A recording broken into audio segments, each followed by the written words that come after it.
তোফাল আহমেদ, একটু আপনাকে দিয়েই শুরু করি, যেহেতু বলছিলাম যে আপনি কম্বোডিয়া থেকে উদ্ধার হয়ে এসেছেন। আমরা গেল অনেক দিন ধরেই আসলে কম্বোডিয়ার এই স্ক্যামের শিকার হয়ে বাঙালি যারা রয়েছেন তাদের ফিরে আসার পরে তাদের নানান গল্প শুনছি, এবং তাদের প্রায় বেশিরভাগের গল্পটা প্রায় একই রকম। তারা চাকরি নিয়ে যাচ্ছিলেন, সেখানে যাওয়ার পরে তিনি বুঝতে পারলেন যে তিনি আসলে প্রতারিত হয়েছেন, এরপরে হাত বদল হয়েছে, বাধ্য হয়ে তাকে একটি কাজে আটকে রাখা হয়েছিল বা কাজ করতে হয়েছিল। একটু আপনার কাছ থেকে জানতে চাই যে আপনার গল্পটা আসলে কি রকম, আপনি কিভাবে এই প্রতারণার শিকার হলেন?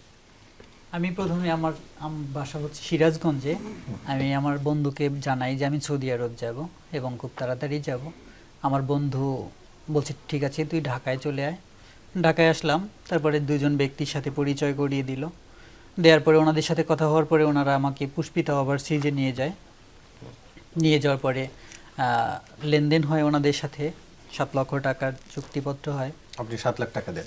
জি, 7 লক্ষ টাকা দিয়ে আমি।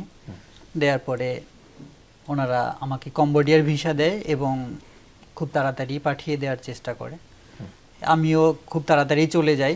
যাওয়ার পরে ওখান থেকে আমাকে যখন রিসিভ করা হলো, রিসিভ করে জয় বাংলা রেস্টুরেন্ট নামে একটা জায়গা। এখানে একটু জানতে চাই, আপনাকে যে ভিসাটি দেয়া হলো সেটা কি ভিসা ছিল? আপনি বিএমইটি ছাড়পত্র দেওয়া হয়েছিল।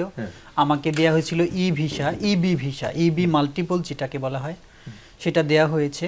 এই ভিসাটার মানে কি? মানে আপনি ওয়ার্ক পারমিট পাচ্ছেন সেই ভিসা নাকি ট্যুরিস্ট ভিসা? না, এটা ট্যুরিস্ট ভিসা না, মূলত এটা কাজের জন্য কেউ যেতে পারে বা বিজনেসের জন্য যেতে পারে এটা।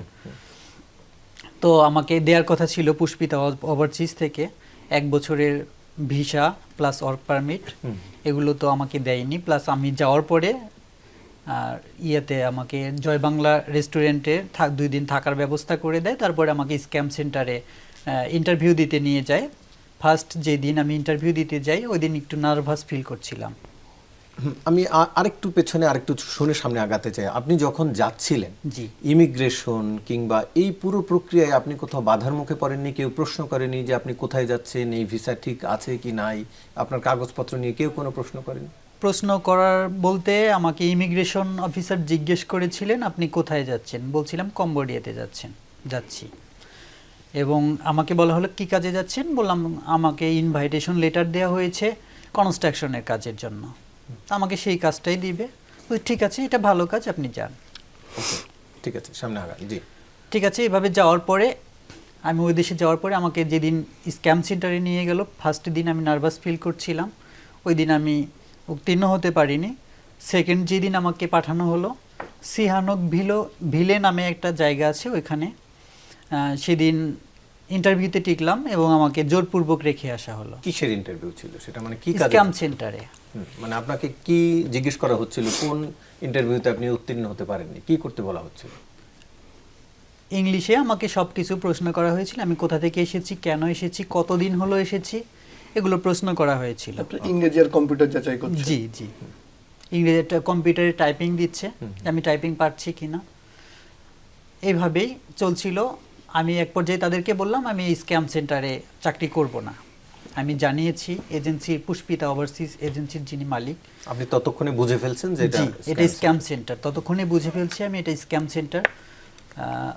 যে পুষ্পিতা ওভারসিজের মালিক তাকে আমি বলেছি, সে বলেছে ঠিক আছে তুমি কাজ করতে থাকো, তোমার একটু অভিজ্ঞতা হোক, ওখান থেকে তোমাকে আমরা ভালো একটা দেশে পাঠাবো, ইউরোপের কোনো একটা কান্ট্রিতে পাঠাবো। ঠিক আছে। এইভাবে আমি আরও যেই লোকদের সাথে পরিচিত হয়েছিলাম যারা আমাকে পুষ্পিতা ওভারসিজ পর্যন্ত নিয়ে গিয়েছিল, তাদের সাথেও কথা বলার পরে ওনারাও এই কথাটাই জানিয়েছে, তুমি আমাদের নিজস্ব লোক, তোমাকে আমরা অন্যরকমভাবে দেখি, তুমি আপাতত কাজ করতে থাকো, একটু অভিজ্ঞতা হোক, তারপরে তোমাকে আমরা ইউরোপের কোনো কান্ট্রিতে পাঠিয়ে দেব। কিন্তু তারা আমার কথার কোনো কর্ণপাত করেনি। যখন 1 মাস 27 দিন হয়ে গেছে তখন আমি অতিষ্ঠ হয়ে গিয়েছিলাম। দেখা যাচ্ছে টার্গেট ফিল আপ না করলে অনেক টর্চার করা হতো, কারেন্টের শক, এমনকি আপনার খাবারের একটু ডিস্টেন্স। কি কাজ করতে হতো আপনাকে? আমাকে লাভ চ্যাটিং করতে হতো কোনো অভিনেত্রীর আইডি দিয়ে, ফেক আইডি দিয়ে ইউনাইটেড স্টেটের যেগুলা রাষ্ট্র আছে ওদের সাথে ভুয়া নাম্বারে পরিচিত হয়ে টেলিগ্রাম নাম্বার অ্যাড করে পরিচিত হয়ে ওদের সাথে লাভ চ্যাটিং করা হতো। লাভ চ্যাটিং করতে করতে একটা বিশ্বস্ততা যখন অর্জন করে ফেলতাম, তখন আমি বলতাম যে আমি এই প্রকল্পের ডিরেক্টর, এই প্রকল্পটা আমি চালাই এবং ইনভেস্ট করি পাশাপাশি। তুমি কি আমার জানো, আমি যে গাড়িতে চড়ি, যে গাড়িতে চলাফেরা করি, এই গাড়িটার নাম হচ্ছে মার্সিডিজ বেঞ্জ। তাহলে এই গাড়িটার দাম কত হতে পারে? আমি যেই পার্সটা ব্যবহার করি, এই পার্সটার দাম কত হতে পারে? $12,000 আমার পার্সটার দাম।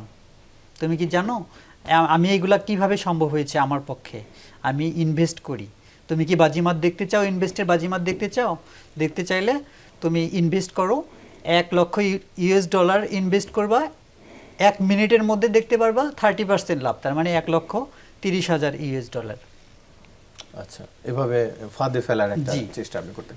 আরেকটা ছোট বিষয় আমি জানতে চাই, এই যে আপনি একটি হোটেলের নাম বললেন, বাঙালি মনে হচ্ছিল আমার কাছে হোটেলটি, জি। বা এই যে আপনি পুরো প্রক্রিয়া, এখানে কি বাঙালিরাই ছিল নাকি অন্য দেশের লোকজন না, ছিল? বাঙালিরাই ছিল।